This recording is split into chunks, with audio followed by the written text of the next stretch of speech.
Okay,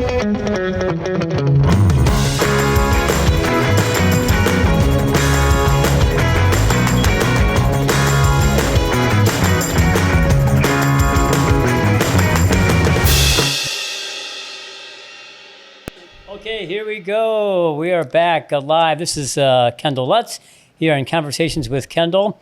I'm a real estate agent here in Sarasota, beautiful Sarasota. We are filming today downtown Sarasota at the Preferred Shore Studio. This is a beautiful place to be.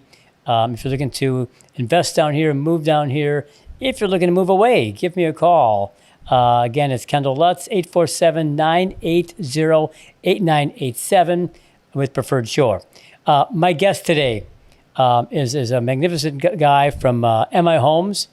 Please welcome with me here Michael Stevens, Vice President of Land at MI Homes. Oh, thank you. Thank you for having me. It's great to have you here, man. We're going to talk a lot about what Michael does and his approach to developing Sarasota. And as I said, he turns the ground into a Disney World, if you will. If you think about Orlando before they developed Disney World, that's what he does. He comes in, sees that land, has a vision, and creates opportunities and properties for agents like myself to market and to sell. So we're going to touch on that. But first, Michael, tell me about where you grew up and how you got to this point. Sure. Well, fortunately for me, I got to grow up in Sarasota, Florida, born and raised, just like our children, which again is very fortunate these days. So I consider myself a native. Grew up, east of the interstate was the reference point we used to use. Went to Riverview High School, graduated there in '99. Was in the Kilty marching band. It was, great experience. All my friends, lifelong memories for sure. And Kilty marching band. Let me stop you there for just a second. We're going to keep going, but Kilty, that's the high school marching band? Correct. Yep. Wow, we share that in common. Yeah, back then we were apparently one of the largest Scottish assemblage of music performers in the country. That's why we'd get invited to Macy's Parade and the Rose Bowl Parade. And did you wear the kilts? Yeah. Oh, yeah. Yep. I was all in. We were all in. I actually played the tuba, which was fun. Nice. That's something I started when I had my short stint in Western Carolina, where I lived for a while with my mom. Got into music up there, came home. I went from a real small town in Western Carolina to Sarasota. When I stepped on the field for the first summer band practice, the band was about as big as the total school population that I went to in North Carolina. So, wow. But it was actually my best friend who got me out there, kept telling me how great it was and how fun it was. So yeah, it was a good time. See, already you know something about him you didn't know moments ago. Yeah. He used to wear a dress. Yeah. and he played tuba doing it. Yeah. So, double whammy. And all sorts of weather too. So, okay, I'm sorry. So go on. So you're at the Kilty band after that then? So I, after I graduated, like most all my friends, couldn't get out of Sarasota fast enough. Ended up in Orlando. Went to UCF, great school, go Knights. Didn't really have a clear idea what I wanted to do as far as actual work, because at the time I was actually racing cars. My father was a big time racer, motorcycles, race cars. I got into it when I was 6 years old, and I've got two boys, 7 and 10-year-old. I've got them into racing go-karts just like I did. So one of the reasons I ended up in Orlando was the airport, because we were traveling quite a lot all over North America. Racing cars. Yep. Now, is there a track nearby here? We have a local kart track up in Palmetto. That's great place. I mean, again, something that's kind of going away with the big bad developers like me, buying up real estate. But luckily we have a great kart track. It's a T4 Kartplex up there in Palmetto. Track's been there for quite a while. They have good local program, good local racing, and they have rentals, which is a lot of fun. Nice. We do a lot of fundraisers and corporate events up there. And then I'd say from a proper racetrack, our home track is Sebring, which is another just very great place. Lots of history. Used to be an Army plane base back in World War I and World War II. So my kids and I go over there a few times a year. But hour and a half drive to the heartland. So you've traveled around the country in what level of racing? NASCAR? Yeah. So when I started college, I was kind of at the top of the kart racing ladder, if you will. And then on my 18th birthday, my dad signed me up for one of the racing schools at Sebring, where you go get licensed to drive race cars, and then got to go to Wisconsin later that summer to a place called Road America to do a second test. Got my license, ended up racing Formula cars. So the goal. I grew up watching Formula One before Formula One was cool, because it's cool now. And back in the 80s and 90s, I watched it with my dad, and I was just telling our boys, we were driving to St. Pete this weekend, driving over downtown St. Pete. They used to bring the sports cars to downtown St. Petersburg and race them in that industrial area. And this was like the Porsches and the Ferraris, and they would bring these cars that were like, they would race at Daytona in the 24 hours, or over in Le Mans in France. They'd bring them to downtown St. Petersburg, and they were so loud, and they would race them in between these concrete warehouses, and the sound would reverberate. And as my wife can attest, part of my hard hearing probably started then. But the vivid memory of those cars, as fast as they were, the power and the speed and the sound, racing is a pure addiction, like a pure absolute. I mean, you can compare it to drugs in certain levels. Once you get into it, you can't get out of it. Get into it. Okay. Anyhow, so back to my story. So I went to Orlando. College was kind of like, okay, my mom said I had to go, so I'm going. But I'm racing cars. I want to be a race car driver. I want to go fast. Yeah, I wanted to end up at Indy, racing Indy cars. I grew up watching Michael Andretti, Mario Andretti, AJ Foyt, all the great American racers. Formula One was kind of like too far out for Americans at the time, just because of the geographical distance and the expense. And so had a clear path of my trajectory to get to Indy, and was on my way. Tried not to get too distracted in college. Honestly, the racing probably kept me in check, because we would leave on Wednesday afternoons, fly out to California and be out there till Sunday night, fly the red eye home from like Sonoma, and get back to Orlando at 6 a.m, go to the apartment, take a shower, and go right to class on no sleep. And I did that for a couple of years. It was great. I mean, not many people can say they get to do stuff like that. And so I raced all the way up, and was making progress, doing well, won some Rookie of the Years, won a couple championships on a national level, and everything was going to plan until 9/11.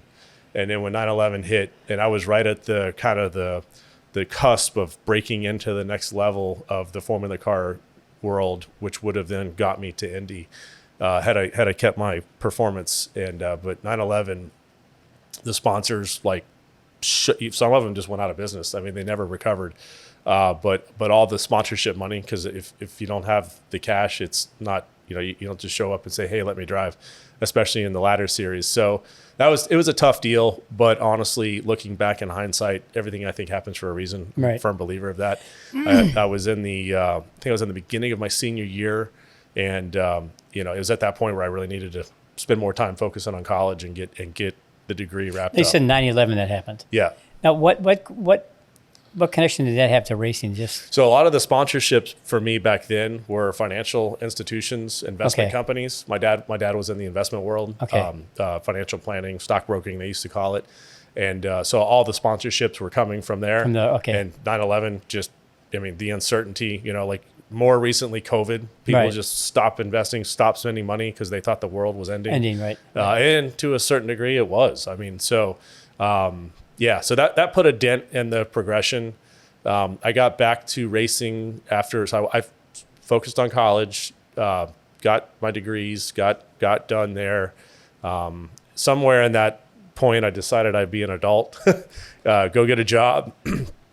And honestly, like I said, it all came together through the racing. I got to meet a lot of good people, a lot of professionals and business owners, and we would go to racetracks, for whatever club races or national races, and there'd be these gentlemen that have these $1 million motorhomes and trailers full of race cars, and but they wouldn't even drive their motorhome. Somebody else drove it, so they'd show up in their Ferrari or whatever. And I'm like, okay, I want to do what that guy does. Whatever those guys are doing, I want to do that. That's where I want to be. And so got to meet a lot of great people, a lot of them from Florida, and every one of them were in real estate.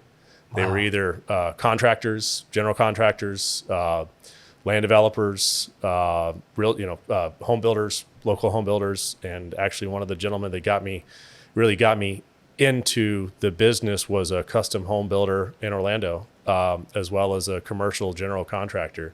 And while my dad was trying to pull me into, his business, and into investment and financial planning, that world changed like drastically after 9/11. Right. And then the computers and the algorithms and the flash crashes and so much uncertainty, and looked at real estate and said, in real estate, you can see things, you can see cycles, you can see them coming. Like you can see things slowing down, you can see things picking up.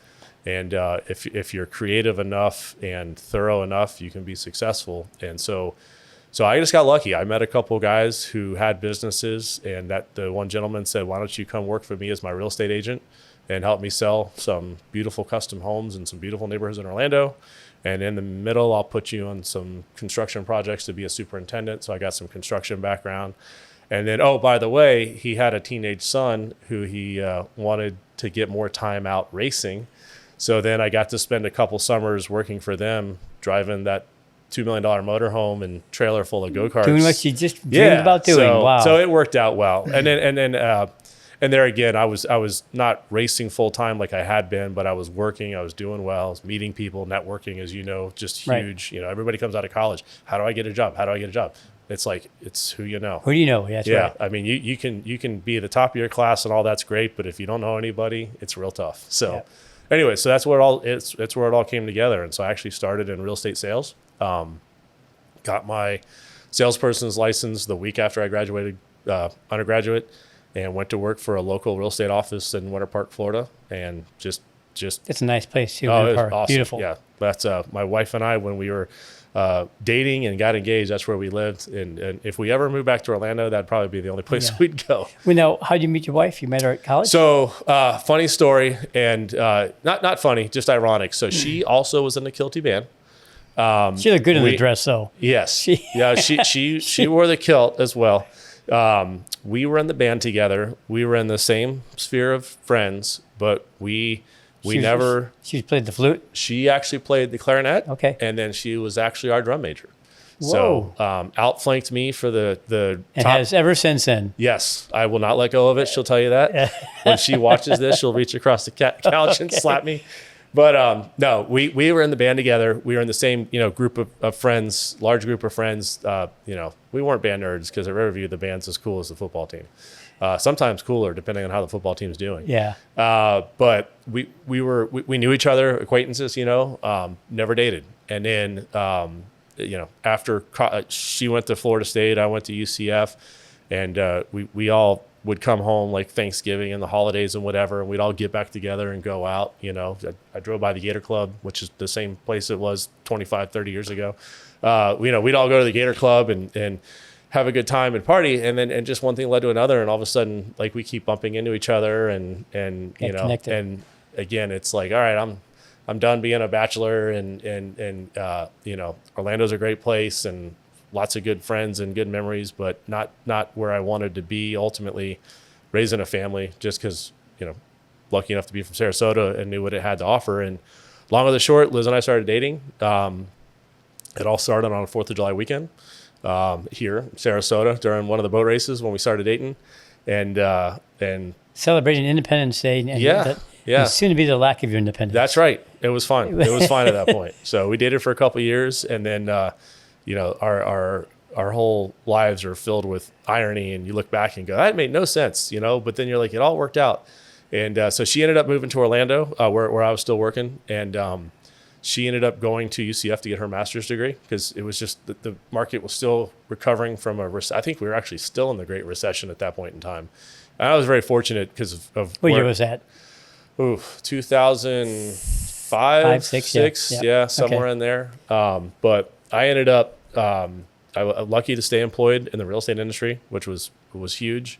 And I was part-time working for a developer. We were trying to do some apartment deals, but the equity markets were basically non-existent, and ended up she got her master's. I went backwards. I actually went to a community college.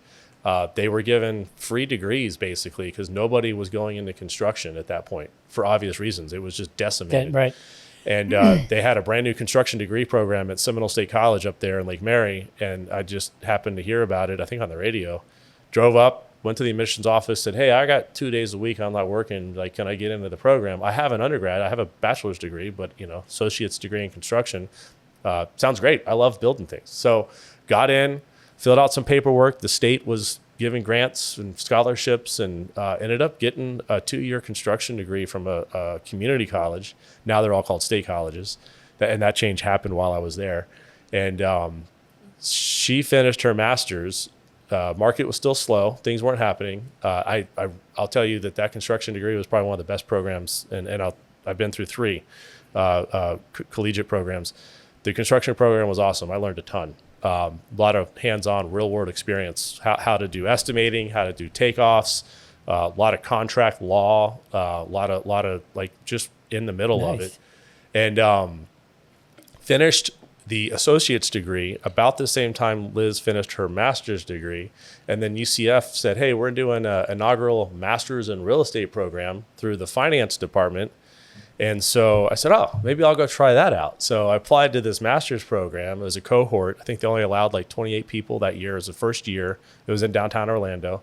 And everybody's like, are you crazy? Like, the market's done. The real estate market is dead, never coming back, never going to happen. How many times have you heard that? Well, right. And I'm like, everything's cyclical, everything. And so ended up getting accepted to the master's program, went in for the first day. And my funny story is they went around the room interviewing or letting us all introduce ourselves, 28 people, and you got University of Florida, Juris Doctorate, whatever, and, University of Tampa business, blah, blah, blah. And they get to me and I'm like, yeah, Mike Stevens, associate's degree in construction management from Seminole State College. And it was funny because like, they were like, how'd you get into this program? You got to have a degree, which of course I had, but, and there again, just perfect timing, perfect spot, just been very blessed my whole life. Got into a program with a great group of people, all professionals, most of them in Orlando. We had the wife of the head of the Disneyland company was in the program with us. We had a couple outstanding super producer commercial brokers in there with us. I made a couple new friends. One of them's a commercial banker, now lives up in Jacksonville with his family. And end of the day, got the master's degree in real estate, wrapped that up, had that degree from the State College in construction, had been in the business mostly in sales and just getting into development before the recession hit, and then ended up like wanting to go do something different, obviously. And I kept telling everybody, I got a lot of practice. I'm ready to go I'm ready to go build stuff. I want to build something. And ended up going to work for KB Home out of Orlando. And back then, coming out of the recession, pretty much all of Orlando, Tampa, and Southwest Florida was run out of the Orlando division. Got a job as a land development manager, which was perfect because I wanted to go build stuff. And they're like, yeah, we got a dozen deals ready to go. Most of them are in Orlando, but we got some stuff in Tampa and a couple stuff and things in Fort Myers. And from there, was able to get into the national home builder realm. And then very luckily got to actually move home to Sarasota. Wow. And run the west coast of Florida, if you will, from a land perspective. So that's how I ended up back home. And ended up in production home building or national home building, if you will. And I will tell you, going from a family-owned private development company to a big organization like that, it was like extremely eye-opening.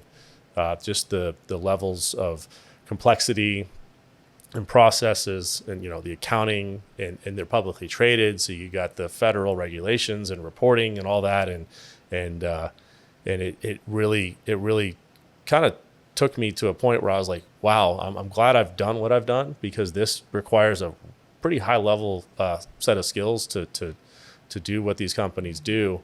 And then nobody thinks about like, how do you build a house? Well, obviously pour a foundation, frame it up, and you put the roof on and get it certified. And, more or less that's how you build a house. Yeah. But how do you get to the lot? Like, how do you get to that lot in the neighborhood that house was built on? And when you start to really dive into it, it's like, wow, it's a 2 It's to 4 year complex. process. Right. It's, hundreds of thousands and most of the times millions of dollars, big money investments. It's definitely not easy. And so when I was able to kind of work my way up the ladder, if you will, at KB, kind of the more responsibility I got, the more I really enjoyed it. Definitely stressful, but I'm kind of a high tempo guy. My family will attest to that. So the more there was, the better I did. And yeah, and then the opportunity to come back to home, start a family, working for a builder, great security at that, because we were coming out of the recession. Things were starting to kind Pick of up. Yeah. get warm. I wouldn't say they got hot, which was a good thing. Every time it's like, a little blip in the data, and you're like, oh, is this another one? And then finally that kind of faded away over time. And then, I happened to be at a meeting at a local private builder's office, a home builders association meeting. And at that point I was getting a little bit worn out of driving from basically North Tampa to Fort Myers 5 days a week. And we had our first son, Alex, was born. And just spending that much time in the car and traveling was wearing me out. So I was searching for a role here in Sarasota.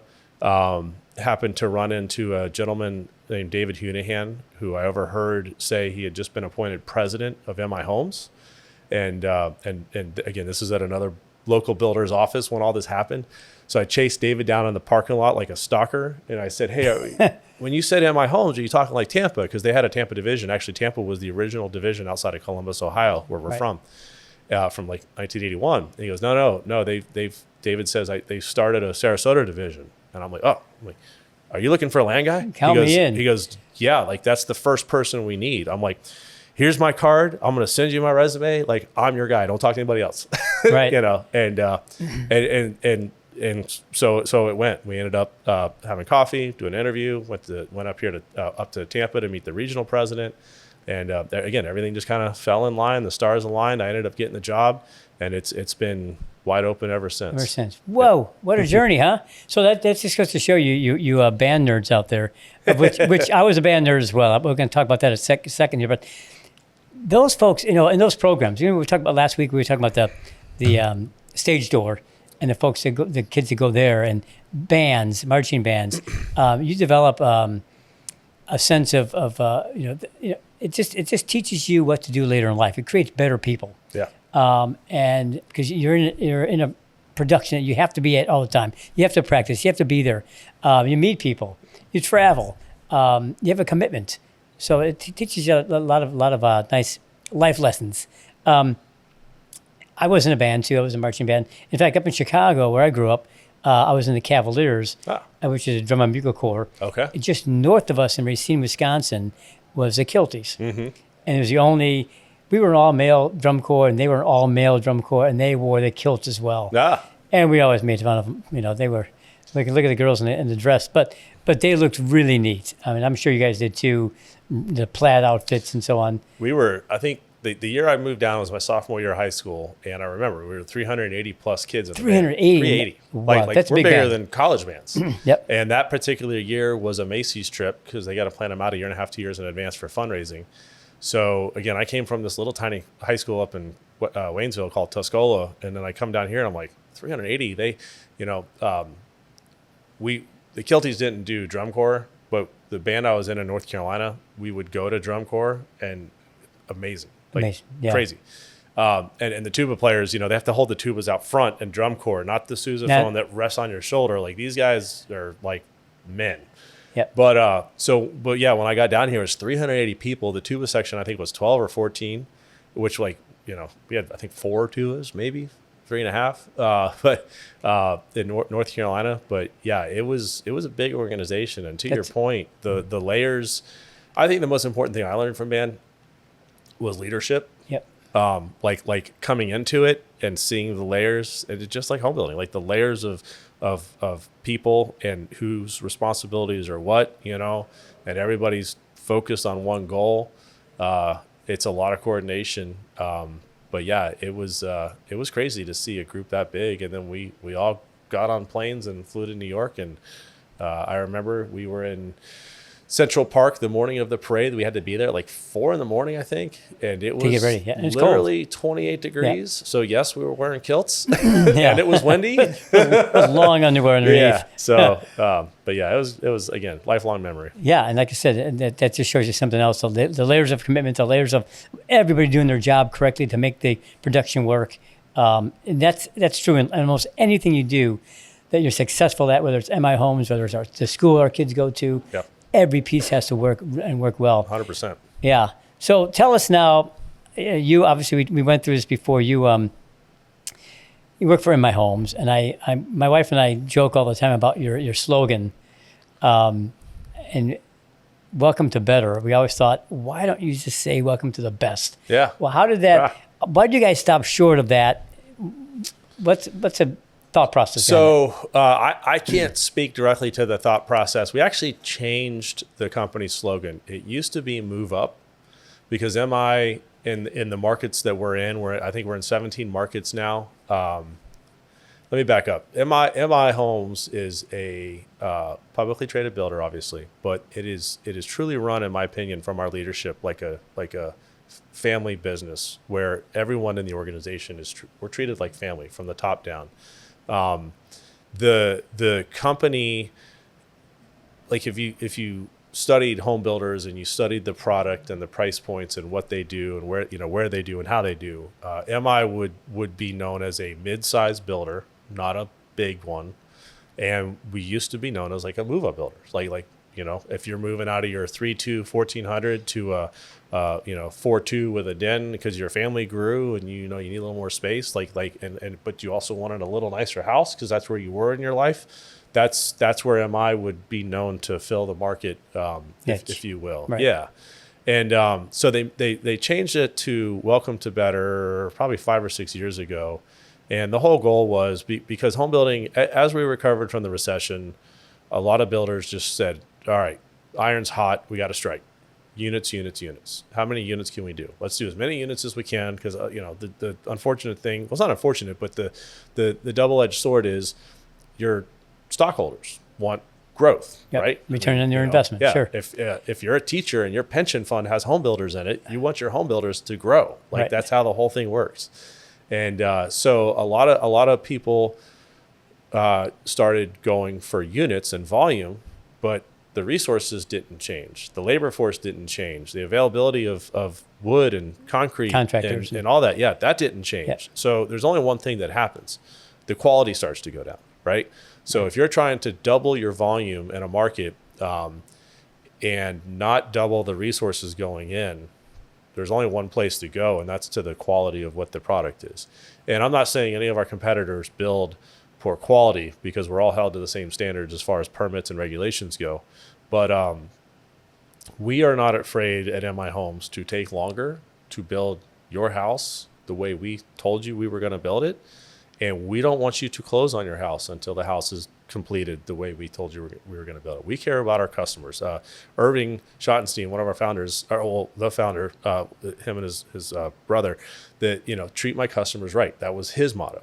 So the Welcome to Better, I feel like it kind of came out of the way the industry evolved, coming out of the Great Recession and moving onwards to where we said, we don't need to do more volume. We need to do what we told our customers we were going to do. And so Welcome to Better, I think, encompasses that. We want to treat our customers better. We want to treat our vendors better. We want to be the builder of choice for the framer, the plumber, the electrician, the roofer. We want to build it better. Yeah, and we want to treat them better. We want to pay them on time. We want, because they have families too, right? And so I think all of how we operate as a company across the country is Welcome to Better, because we are striving to be better. Now, that's not to say that every instance things are going to go perfect, because they don't. Because honestly, I think home building is more of an art than a science, if you really look at it. Right. Last 2 weeks can prove that, because of what we were having to do to stick and move and keep things on schedule after 3 hurricanes. Yeah. We try to do the best with our customers. Now,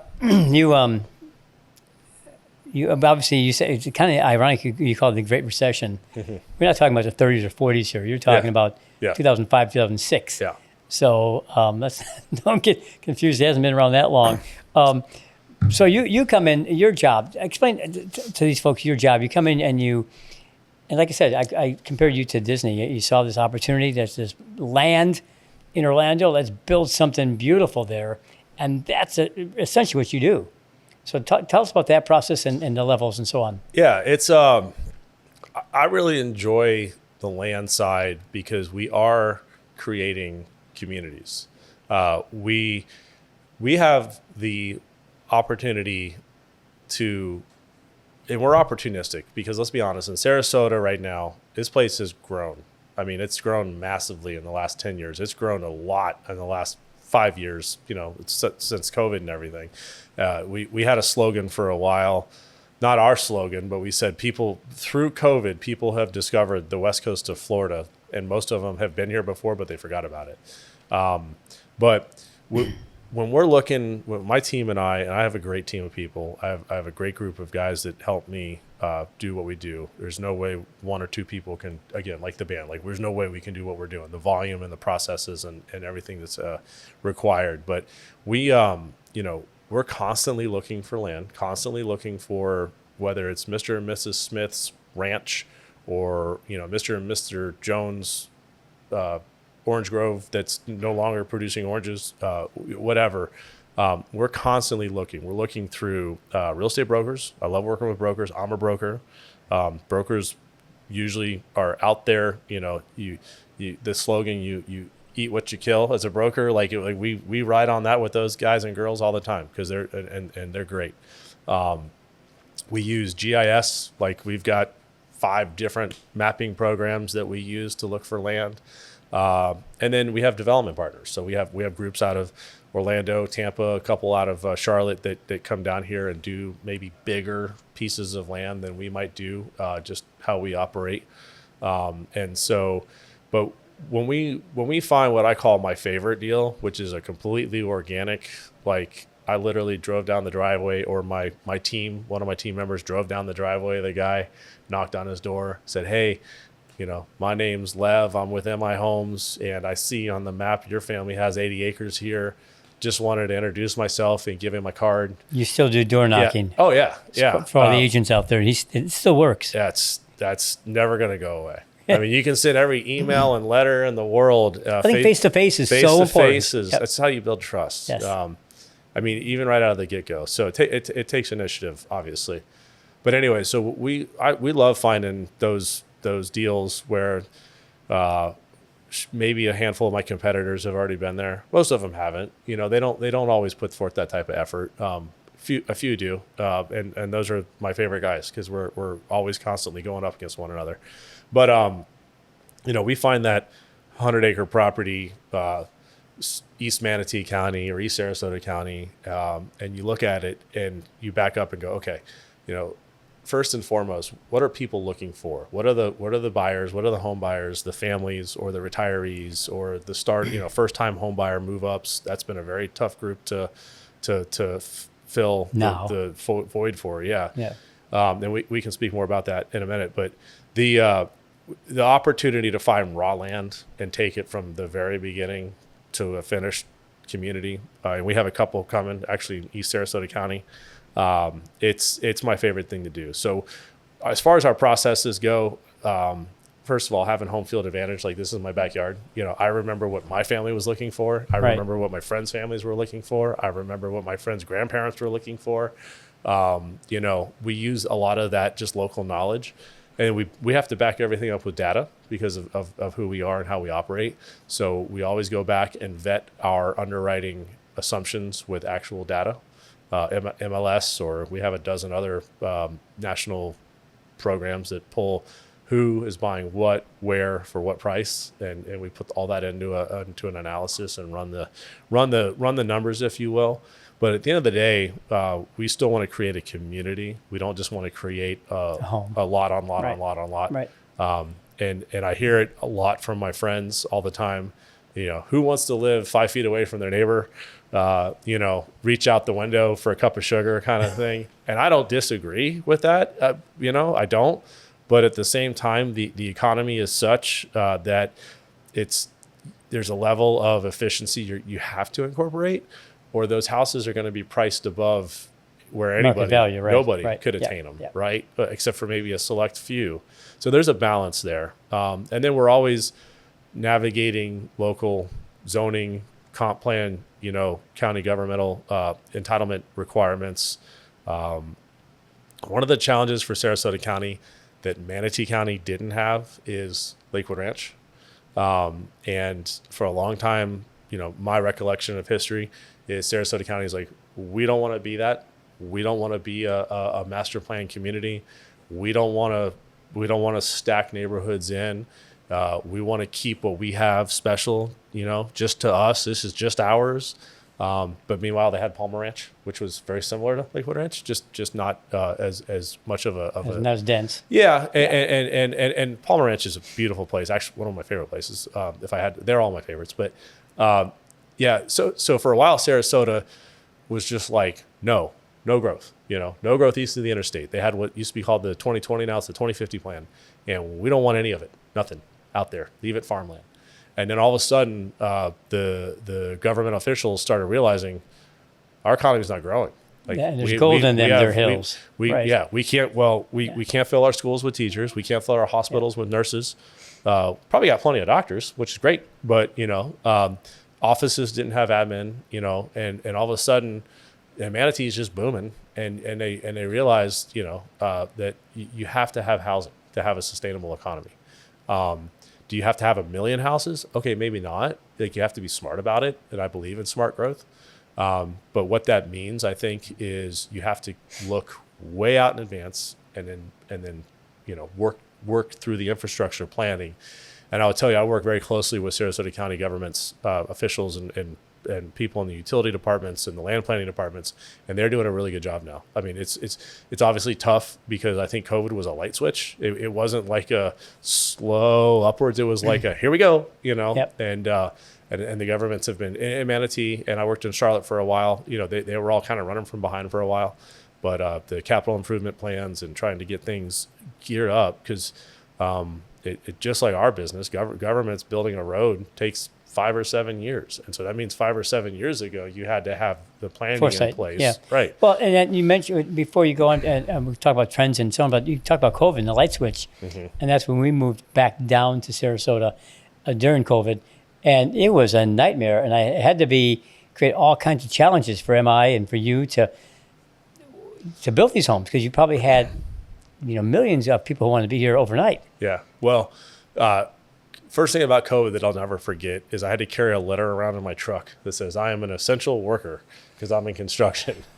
and like nothing, policies were all over. Everybody was doing the best they could. But I was like, I have this letter that says I'm essential. So does that mean I wasn't essential before COVID? Right. Yeah. So, COVID was a hurry up, stop. Okay, let's go. Oh, go. I mean, it was, that really, Right. we spent a while trying to manage our investment levels right after everything went down because we're, again, oh my God, the world is ending tomorrow. We don't know what's going to happen. I mean, fear is the most powerful control over The market. humans, Right. anything, Yeah. right? And so, the fear of a hurricane, the fear of a pandemic. I mean, the fear of, just fear is very powerful. And, so yeah, when things started rolling and then all of a sudden they were just on fire. And again, MI is we're not trying to get 1 million units out of our company. But however, we have a responsibility to the investors and the shareholders and our and ourselves to be with the market. And so it was tough. And I will tell you the hardest part of all of it, in my opinion, for what we do when we're finding that 100 acres and we're laying out a land plan to create a community that people want to live in, we have to go get permits and approvals. And the governments were behind. So if we were 6 months or a year behind, the governments were another year or two behind trying to staff Right. up.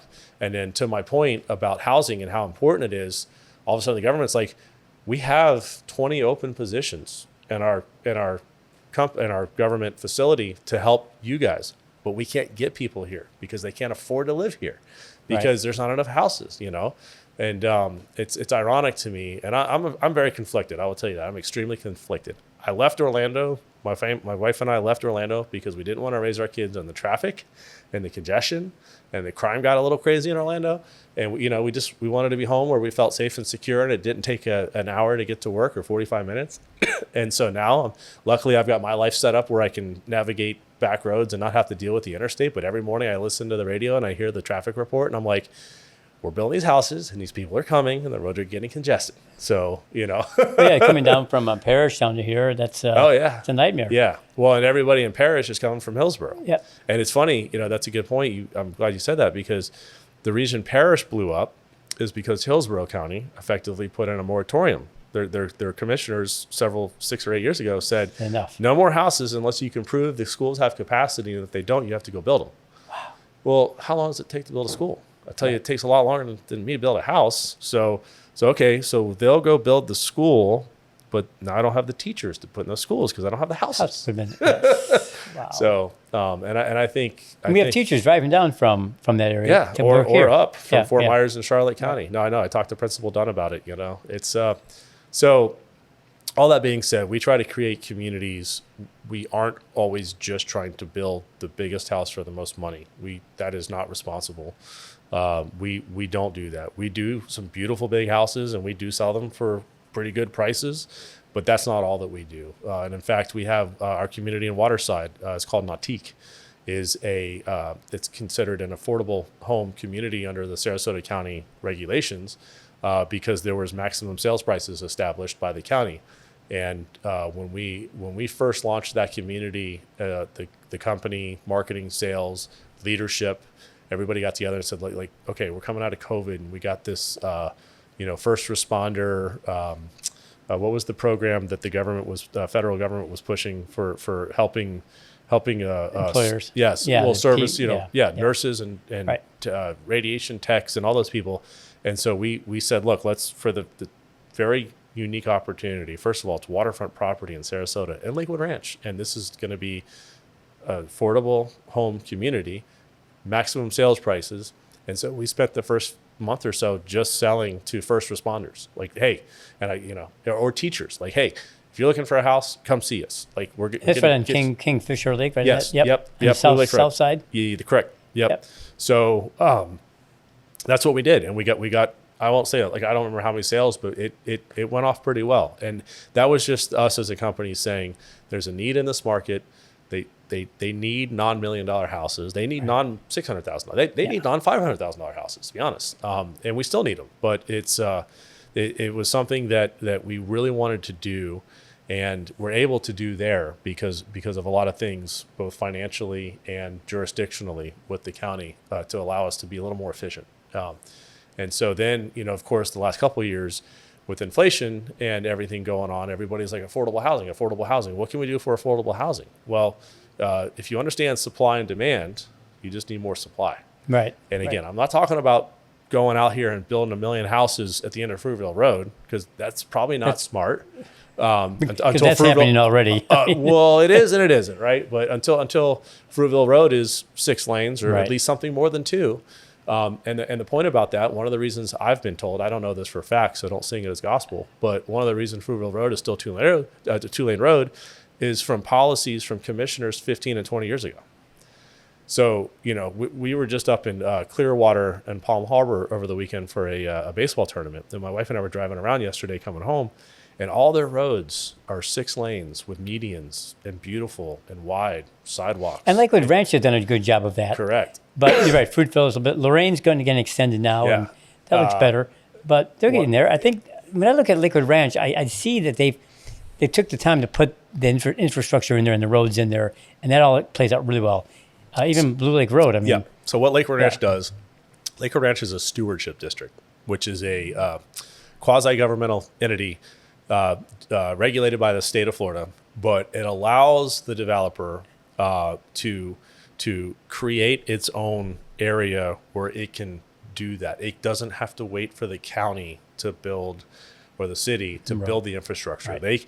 They can build the infrastructure first, They can fund it through bonds, which is effectively what the government does anyways. And then once the infrastructure is in, then let us come in and start building communities and neighborhoods.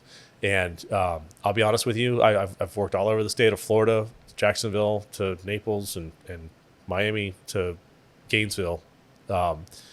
Lakewood Ranch is probably one of the best run communities. It is probably the best run overall community I've ever seen. And they are able to get ahead of it. And so a lot of people don't understand that resource that is and what it takes to do all that, and the commitment and the knowledge and the Right. team and the personnel and the, just, Again, from top down, the right, whole, right. So every piece of the puzzle. Yep. So they Lakewood Ranch and the family, behind it, they figured that out a long time ago. They had the cooperation of Manatee County, Sarasota County in the beginning, and the Manatee County is like, yeah, no, we get it. You go build the roads. We'll build the schools, but you reserve the land for us, and and that's how this works. So I think Sarasota's, and when I say Sarasota, I mean generally Sarasota, Manatee County. The growth has happened so fast, the infrastructure wasn't there. And I think we're just in this period of time here for several years where the infrastructure is trying to catch up. To your point, yes, they're putting houses at the end of Fruitville Road. My older brother lives out there at the end. We call it the T. The majority of traffic on Fruitville Road in the mornings, the one that frustrates everybody, those are not Sarasota County residents. Those are residents coming in from Manatee County, from the backside of Lakewood Ranch, from Mayaca City, and all points eastward out there, because they don't want to come in and deal with the interchanges at the interstate, in my opinion. So they all come in, they take Verna Bethany Road and come in Fruitville, and that's their right, because it's a public road. But I think that shift in traffic patterns paired with the growth in Lakewood Ranch, which, if you're a construction worker and you got to be at your job at 7 a.m. and you're towing a trailer and you're trying to get there, you don't want to go through Lakewood Ranch because you got half a dozen school districts. You got construction at some of the interchanges. School buses, right. Yeah. And so you're coming in the back way, we call it. And, but the problem is it's a 2-lane road. So you get to Lorraine Road and then, the schools and everything there, which is what they're trying to avoid up in Lakewood Ranch. It's not great. So I think definitely focus from a governmental perspective on getting infrastructure out front. And if the government doesn't want to figure it out, let the developers figure it out. I can promise you we can build some roads pretty damn quick. Right. We do it every day.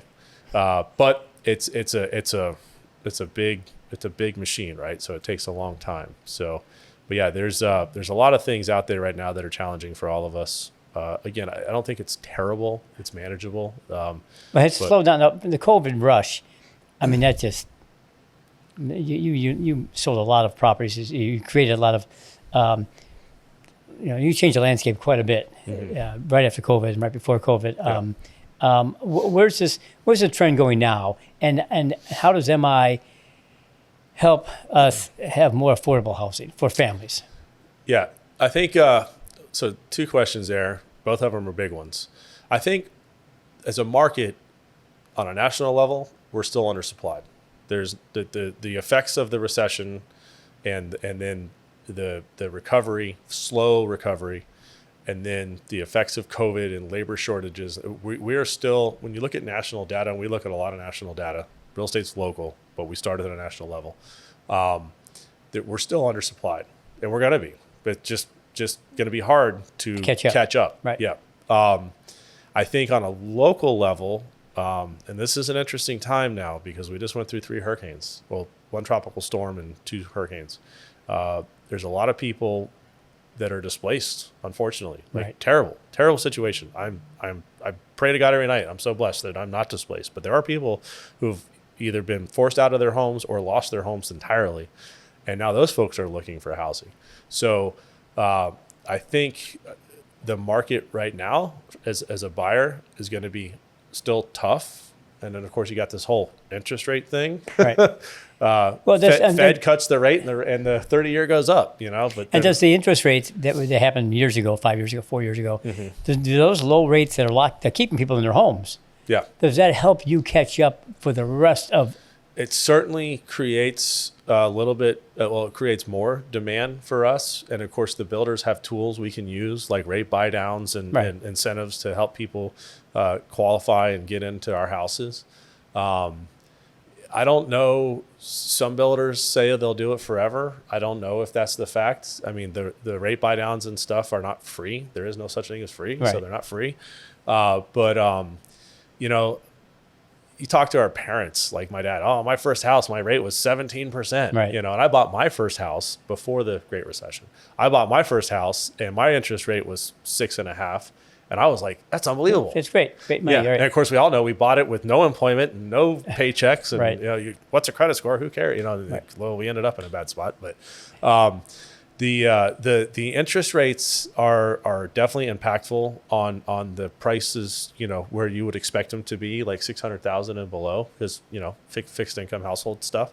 But I don't know. I think I mean. Would we like it to be back under 4%? Of course. But is that actually going to happen? I don't know. And is it sustainable from like a federal level?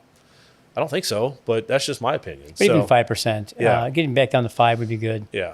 I think I that's- definitely think getting under 5 would be great, but it's all relative, like Right. relative to the price of my house, Right. which is tied to where it is, what it is, and how many of them I have, right?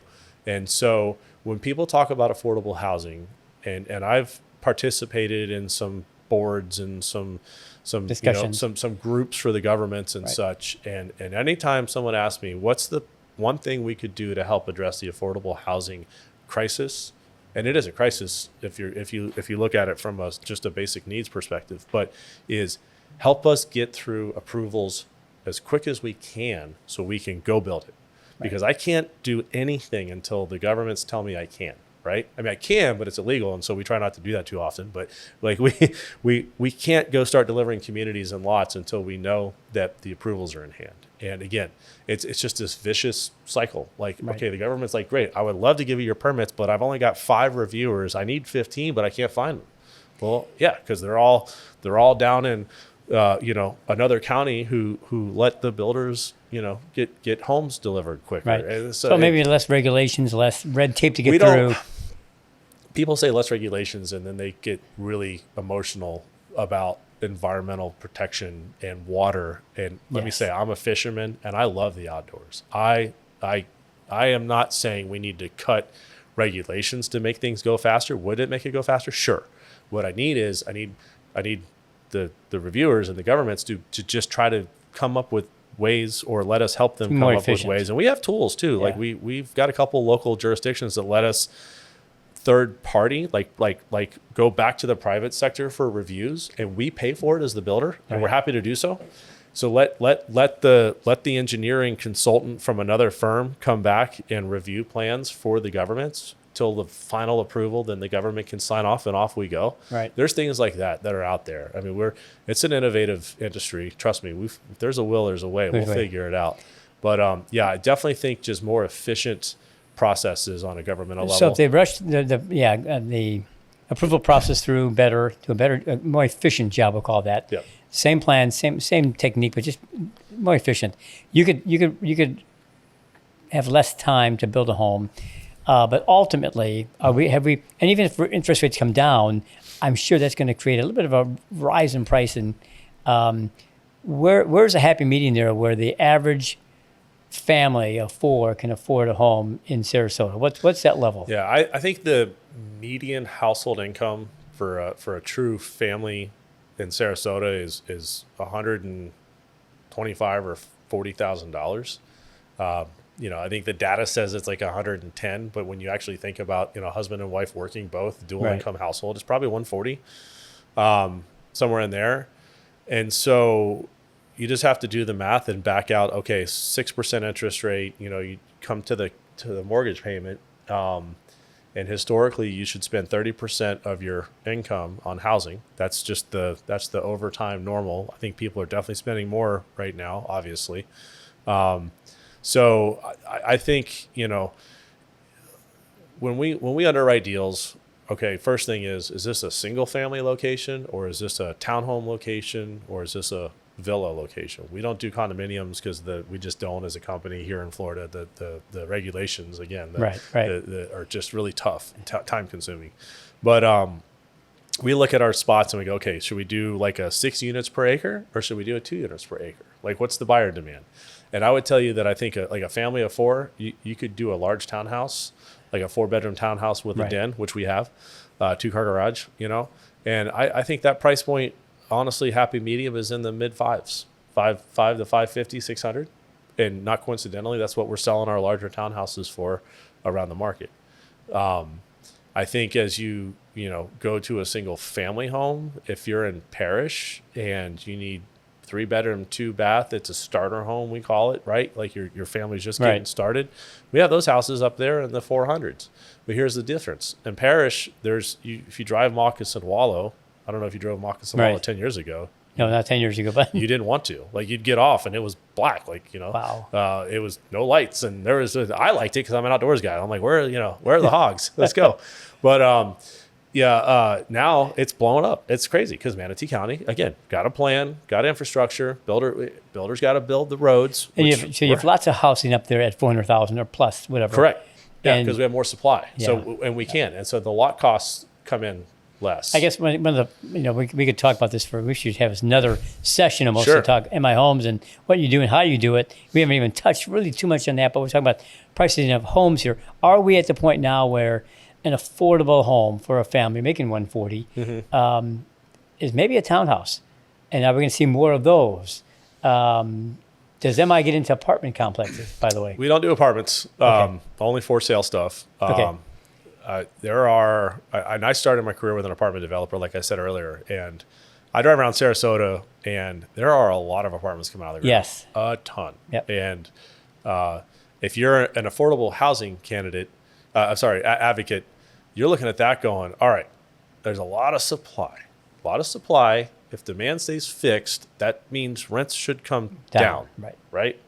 But I haven't seen rents really come down too much. I've seen some more incentives. Like, we actually shop apartments because, like, when we're underwriting a entry level, single family neighborhood or townhouses, we will be competing with apartment complexes at a certain level. Correct. So I have definitely seen more 1 month, 2 month concessions. Like, you remember, like, if you were in college and you always wanted to move to the newest apartment to have the best pool for the parties, like, they would say, sign a 14-month lease and we'll give you 2 months free. Free. And you're like, so that's a 12-month lease. No, it's a 14-month lease. Oh, but I'm going to give you 2 months free. So then you like factored it into your math, and instead of using 12 months, you're using 14 months to determine and that's how you sold it to your parents who were going to help you. So we're starting to see that definitely coming back around. I mean, Fruitville in 75, I think there's 790 some odd Huge apartments. number, yes. Yeah. And so But you need those, I think, for the folks who work at the restaurants. and at- 100%. You need them for my customers who have moved here, but it's going to take us a year, while to build yeah. their house. Yeah, but by the way, let's talk about that. How long? Yeah. How long on an average? We're back to kind of the pre-COVID normals, so anywhere from 4 to 8 months. 4 months. Yeah, now. depending on the size of the house, and Okay. like, if it's a 1,400 square foot single family home with not crazy super awesome finishes like we do in some of our other neighborhoods, we get a house built in 4 months again. Wow. Okay. So, but it ebbs and flows. Right 'Cause we now, had, during COVID, we had to rent an apartment for oh yeah, 18 Yeah. months. Back in COVID, it took me 4 months just to get the permit. Yeah. And then it took me another 4 months. Well, it took my team another 4 months just to get the guys to show up to pour the slab, That was that was a problem. yeah. It Well, was not easy. That's great. MI Homes, again, does a great job. I think we had our home built. And they always say with your builders, you either love them or you hate them. And I think we ended up, we love what MI Home has done I'm glad to hear in our neighborhood and in a lot of neighborhoods around here. You've got what other communities are you in right now? People can go see your homes. So we're Nautique, you said? we got Nautique in Waterside at Lakewood Ranch. We've got a couple communities up in Parish. We're in Summerwoods, which is out on the east side right before 301. We've got a brand new community under development right now just west of the interstate on Moccasin Wallow called South Point. That's going to be a great spot, great community. Excited about that one. We're going to do something really cool with the entry there because we've actually got wetlands that we've preserved. And so we're going to carve the entry road through these wetlands and make it feel cool, like an enclave kind of thing. Nice. Going to do some nice amenities in there. We've got Hawkstone, which is out behind Twin Lakes Park off of Hawkins and Dove Road, so right next to Suncoast Academy. Okay. That's obviously a huge draw. Suncoast is a great spot. We are excited about Hawkstone, and we are on the northern tip of the absolute path of growth with the new development coming south of there, which I think is called Two Rivers. So Hawkstone will be single family neighborhood.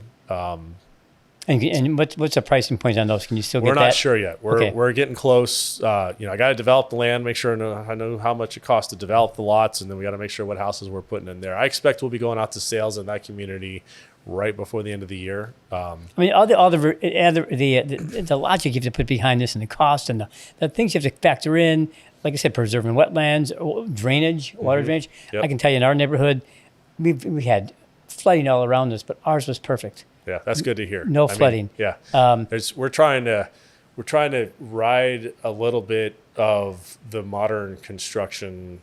There's a lot of anti-growth sentiment in the community, and again, for the same reason, I get frustrated trying to get to work in traffic, and I get it. But we saw after Hurricane Ian down south, where we were running stuff in Charlotte and Lee County. We now have a separate division down there. But we saw after Ian, like we called it the hurricane hangover, where people were just like done. Yes. And if they lived in an older house and lost their roof or got flooded, like you see on the news, which again is just terrible.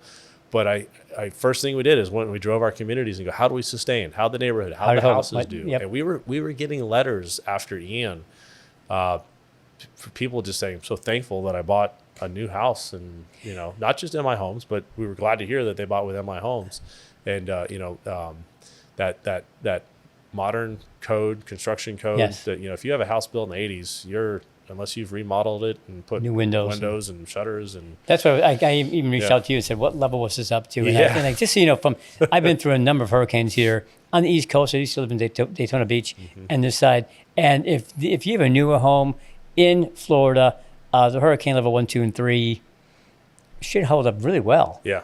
4 depends on how it's hitting you. Yeah. And we know that about the hurricanes too. Even a 1 can do a lot of damage if it hits you just at the right angle or something. But you built these homes in Florida, in South Florida in particular, like you said, Yeah. to sustain these winds and you build up the water and the drainage correctly. Yeah. You'll be fine down here. So a lot of the homes that were damaged and then of course they went up to Georgia and North Carolina and Yeah. areas that they were just not built. When Milton's that day that Milton spun up to like 185, 200, Yeah. I told my wife, I'm like, we're probably going to go. Yeah. Now, where were we going to go? Right where they had the tornado outbreak in Central Florida. I was Yes. like, we're just going to drive 100 miles inland. We'll be fine. Well, that was Tornado Alley for 5 Yes. hours. Yep. So that would have been a bad move. Yep. So it's, definitely. But your house was fine when you came back. We were fine. Yeah. We were prepared. You always have to be prepared, have a plan. Don't get surprised. But I definitely think from a housing inventory perspective, there's going to be some spike in demand from people who can't even fix their house right now because Right. they can't get to it. Right. Or if they can, and that affects us too, because a lot of the labor pool goes over to do the insurance work and the FEMA stuff, and so we'll have to manage. Time that. for a new home. So Time for better. Welcome to better at because of the hurricanes. That's the goal for everyone. To MI Homes. Yeah. So like I said, ours is call me, talk to him and to Michael here if you need to. But we have some great homes, and you've been around for a long time because you came out of Ohio, I think originally, right? I mean the group MI Homes. Yep. So they've been around a long time in this area as well. And we did a lot of research before we moved down here. There's another area you were in just south of us. I forget the name of the community, but I forget the name of it. Anyway, and we looked at both of your communities. Yep. Picked this one. It was a little cheaper, but a little we- smaller. Yep. And it's a great home, great product. And for the price, we couldn't beat it. So welcome to Better, guys. Come on down here and get your home built. We'll talk more later, maybe another time, Sure. about what Michael does as far as creating Disney World, and because he's doing that. These are just not just homes that I can sell, but before that, there's a vision of what should be there and how to put it there safely, and so that everybody enjoys this environment, like Lakewood Ranch and so on. Yep. So thank you, Michael, for being here. sure, appreciate it. My pleasure. Yeah, and let's talk some more. Definitely. Thank you. Thank you for watching Conversations with Kendall, and give me a call anytime, 847-980-8987. Take care.